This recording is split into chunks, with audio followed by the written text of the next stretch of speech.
ఆత్మవశుడైన వాడు పిరికితనాన్ని చూపడు, వెనకడుగు వెయ్యడు. ఆత్మవశుడైన వాడు పెద్ద కొండలాంటి సమస్య కూడా ఇంత కనపడుద్ది.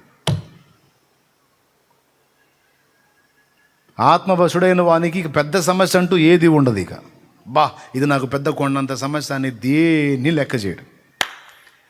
6 మూరల జానుడు 11 అడుగుల గొల్యాత్ కనీసం మనిషిలా కూడా కనపడలా దావీదుకి. తన గొర్రెలను పట్టుకోవడానికి వస్తే తోడేళ్ళు ఆ జంతువులా కనపడ్డాడు. కానీ సౌలుకి, అపవాది పీడనకు లొంగిన సౌలుకి, వాడు అంత పొడుగు, వాడు ఇంత లావు, ఇంత ఉంటాడు, వాడు చిన్నప్పటి నుంచి యుద్ధంలో ప్రావీణ్యుడు, పైనుంచి కింద దాకా కవచాలు వేసుకున్నాడు, అమ్మో వాడిని గెలవటం కష్టం. రాజు బాలుడికి చెప్తున్నాడు. బాలుడు ఏమంటున్నాడు? కత్తులు కట్టార్లు కూడా వద్దు సార్, మీరు పర్మిషన్ ఇవ్వండి సార్, వాడిని కొడతా నేను, నాకు ఉండేదేదో నాకుంది. మీకు వాడేదో పెద్ద కొండలా కనపడుతున్నాడు, వాడు నాకు కనీసం ఒక చిన్న రాయిలా కూడా కనపడట్లేదు, నన్ను నాకు కోఆపరేట్ చేయండి సార్, మీరు నాకు అవకాశం ఇవ్వండి సార్. నువ్వు బాలుడు నాయన, మీరు బాలుడు అనవద్దు సార్, ఇందు నిమిత్తం మీ మనసు కృంగల నిమిత్తం లేదండి, నా మాట వినండి. ఆత్మవశుడైన వానికి సమస్య పెద్దదిగా కనపడదు. ఎందుకు? అతను దేవునితో అనుసంధానమై ఉన్నాడు. ఇక దేవుని కన్నా పెద్దదేముంది చెప్పు, నాకు అర్థం కాదు. నీ ఎంత పర్సనాలిటీ ఊహిస్తావు దేవుణ్ణి? దేవునికి మించిన పెద్దోడు ఎవరున్నారు? దేవునికి మించిన పెద్దదేముంది? నువ్వు ఎంతలా సమస్య చెప్పినా ఆ సమస్య కంటే గొప్పవాడు అక్కడ ఆకాశమందు ఆసీనుడై ఉన్నాడు, నీ హృదయ సింహాసనం మీద ఆయనే కూర్చొని ఉన్నాడు. ఈ అనంత విశ్వమంతా పట్టజాలనటువంటి పెద్ద దేవుడు నీ చిన్ని హృదయంలో కొలువై కూర్చున్నాడు. ఇంకేం కావాలి నీకు చెప్పు? ఆయన అంతా ఉండగలడు, ఇంత ఉండగలడు ఆయన. దేవునికి మహిమ, హల్లెలూయా. తెలుసా, ఈ విశాల విశ్వాన్ని నిర్మించిన యేసయ్యే కన్యమరియ గర్భంలో అణువంతు రూపంలో కూర్చున్నాడు. ఎట్లుంటాడు తెలుసా? ఆత్మవశుడైన వాడు దావీదులాగా ఉంటాడు. ఇక ఎట్లుంటాడు? దావీదులాగా ఉంటాడు. ఆత్మవశుడైన వాడు అబ్బో ఈ సమస్య నా వల్ల కాదు బాబోయ్ అన్న డైలాగే ఉండదు. మిగిలిన వాళ్ళంతా కంగారు ఎత్తిపోతుంటే అదే ఏముందిలే భయపడవాక, అబ్బాయి అసలు అది సమస్యే కాదు, అది ఏది చెప్పినా సమస్య కాదంట. మరి ఇక సమస్య ఏదిరా అంటే ప్రతిదాన్ని సమస్య అనుకుంటున్నారు చూడు మీరు, అదే సమస్య.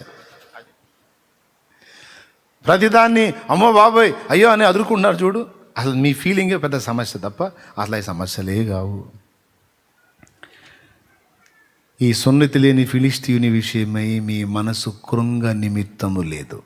ఒక్క అవకాశం నాకు, నేను చేస్తా. అది మనిషి చూస్తే నేను ఎంతున్నాడు, వాడు చూస్తే అంత పొడుగు ఉన్నాడు, అంత పొడుగు మీదకి చిన్నోడు ఏందిరా ఇది? ఏందేముందయ్యా? ఆత్మవశుడయా? ఎవరయ్యా? ఆత్మవశుడయ్యా, పరిశుద్ధాత్మ పూర్ణుడయా, ఆగడయా, ఇక రేగుతానే ఉంటాడయా. సరే, ఇంతకు గెలిచాడా ఓడాడా? ఒక మాట చెప్పను, అతను ఓడినా గనుడే దావీదు నా లెక్క ప్రకారం, కానీ ఓడటం ఉండదు. ఎందుకంటే యుద్ధము అది ఆత్మవశుడైన వాడు యుద్ధాన్ని తను చేయడు, చేసేవాడికి అప్పచెబుతుంటాడు. అది గొప్పతనం. ఇప్పుడు యుద్ధం నాదైతే నాకు భయం, దడ, ఆయాసం, గుండెపోటు. యుద్ధం ఆయనదైనప్పుడు నాకెందుకు ఈ దడ, నాకెందుకు ఈ ఆయాసం? అందుకే నా కత్తి తీసుకోయా, నా ఈట తీసుకోయా, బల్లెం తీసుకోయా, డాల్ తీసుకోయా, బరసి తీసుకోయా అంటే నీకు దండం పెడతా, ఏ వద్దయ్యా. ఎందుకంటే యుద్ధం చేసేది నేను కాదయ్యా, నేను వెళ్ళి ఒక తోలు బొమ్మలాగా ఆడు ఉంటానయ్యా, ఫైటింగ్ అంతా అయిందేనయ్యా, నేను యెహోవా నామమున వెళుతున్నాను. విజయం మనదే, విజయం మనదే, విజయం మనదే. దేవునికి మహిమ కలుగునుగా.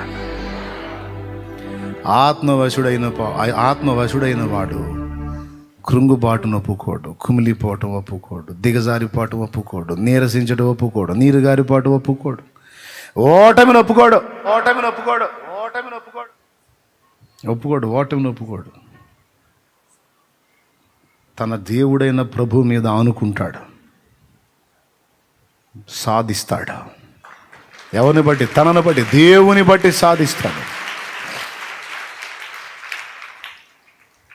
ఆత్మవశులై ఉంటే బెనిఫిట్స్. సమస్యలు అసలు సమస్యలుగా అనిపించవు. పెద్ద సమస్య అంటూ ఏది చెప్పడం. అది ఏనుగంత సమస్య ఏముంది? ఏంది అంత ధైర్యం? ఏంది నీకు? నాకు అర్థం కాదు అసలు. ఏంది ఏదేందిరా నీ బొంద? ఏదైనా చేయగల నా ప్రభు ఉన్నాడు, నాకు తెలుసు. నేను ఆయన మీద ఆనుకున్నవాణ్ణి, ఆయన వశంలో ఉన్నవాణ్ణే. 5వది, ఆత్మవశుడైన వాని ముఖము కళావిహీనం కాదు. అర్థమైందా? కళావిహీనం కాదు.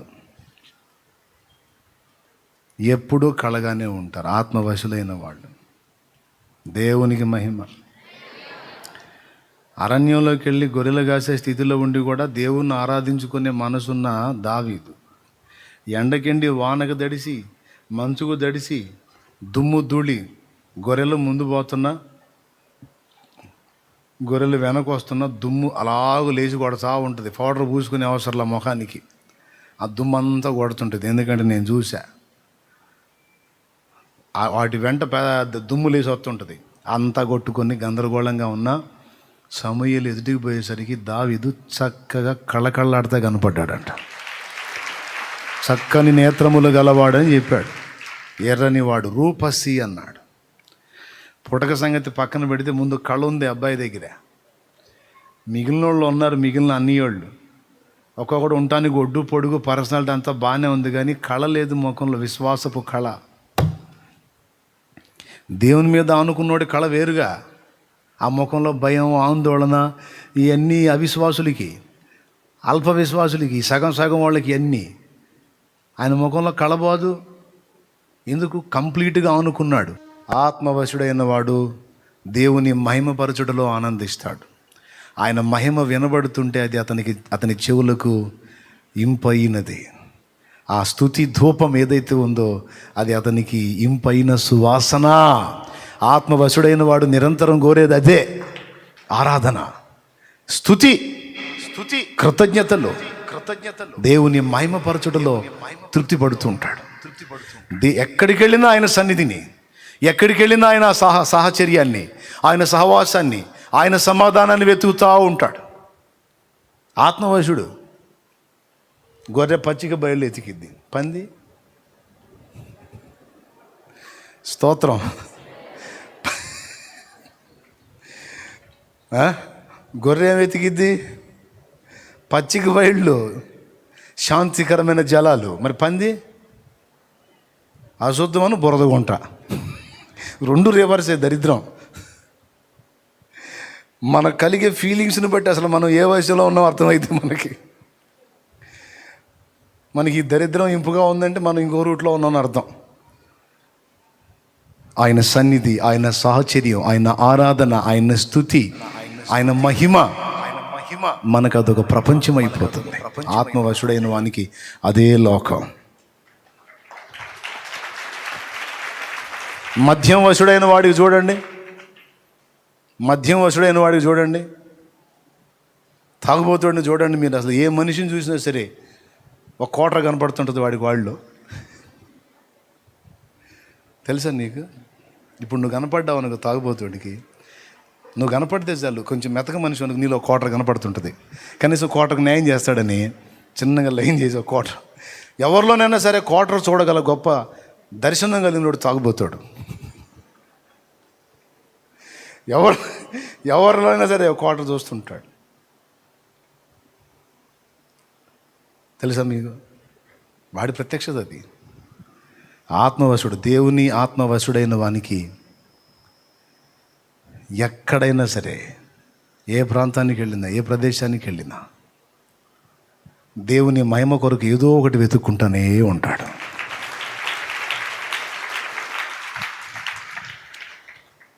ఒక 5-6 చెప్పా, ఇంకొకటి చెప్తా. ఆత్మవశుడైన వాడు ఆత్మ నడిపింపు పొందుకొని ప్రకటిస్తాడో ఆ ప్రకటన కూడా సఫలమవుతుంది. పరిశుద్ధాత్మ చేత నడిపించబడ్డాడు, ఆత్మవశుడై కొనిపోబడ్డాడు ఫిలిప్పు. కందాకే రాణి దగ్గర మంత్రిగా ఉండేటువంటి వాడిని పట్టుకున్నాడు. ఐథియోపియా మంత్రిని పట్టుకున్నాడు, ఒక్కడే. కానీ ఆ దేశానికి మంత్రిని పట్టుకున్నాడు. అట్లా ఉంటుంది ఆత్మ నడిపింపులో ఉంటే. హడావిడిగా ఉండదో, చూసి చూసి చూసి కొడితే కుంభస్థలాన్ని కొట్టినట్టు ఉంటుంది. అటు చేపిస్తాడు దేవుని ఆత్మ. మనం పొద్దస్తమానం వస్త్రాలు చించుకున్న ఏమీ మిగులదు. దేవుని ఆత్మవశంలో ఉండి ఉండి ఆగురా, నీకెందుకు, ఆగురా ఆగురా ఆగురా, రెక్క కింద కప్పు పెట్టి పెట్టి పెట్టి ఒక్కసారి ఓపెన్ చేస్తాడు. ఇక కొడితే కుంభస్థలం అన్నట్టు ఉంటుంది అన్నమాట.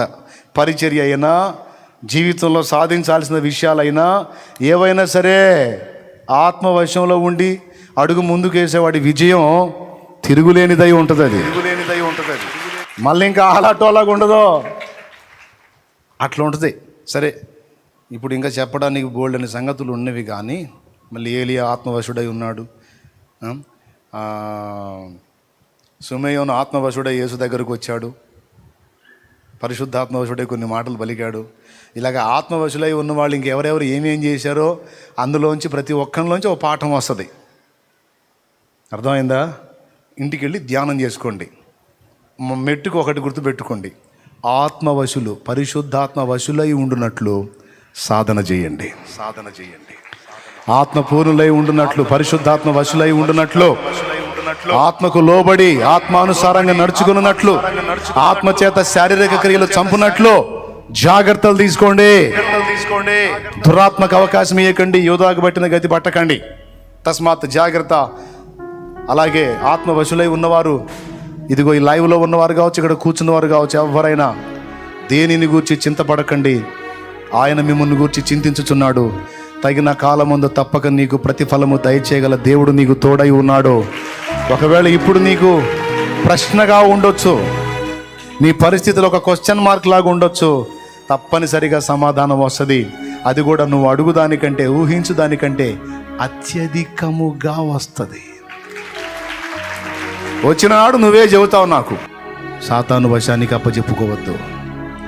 చిన్న చిన్నగానే దెబ్బతీస్తుంటాడు, చిన్న చిన్నవి చేపించి కొంచెం కొంచెంగా వశపరుచుకుంటాడు. ఒకనాటికి పూర్తిగా వాడు వశపరుచుకుంటాడు. వాడికి అవకాశం ఇవ్వద్దు.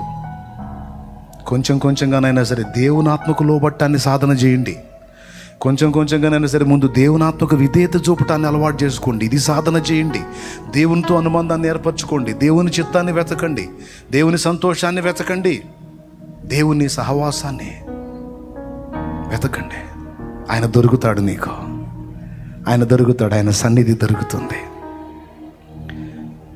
నీరథ ఈ ఒక్క చరణంలో నా మెసేజ్ అంతా ఇమిడి ఉంటుంది. పరిశుద్ధాత్మ సారథి, మనము ఆయన రథాశ్వం. గుర్రం దాని ఇష్టం వచ్చినట్టు పోయిద్దా? సారథి ఆలోచన చొప్పున పోయిద్దా? మరి నువ్వు అంగీకరిస్తున్నావా పరిశుద్ధాత్మని నీ సారథిగా?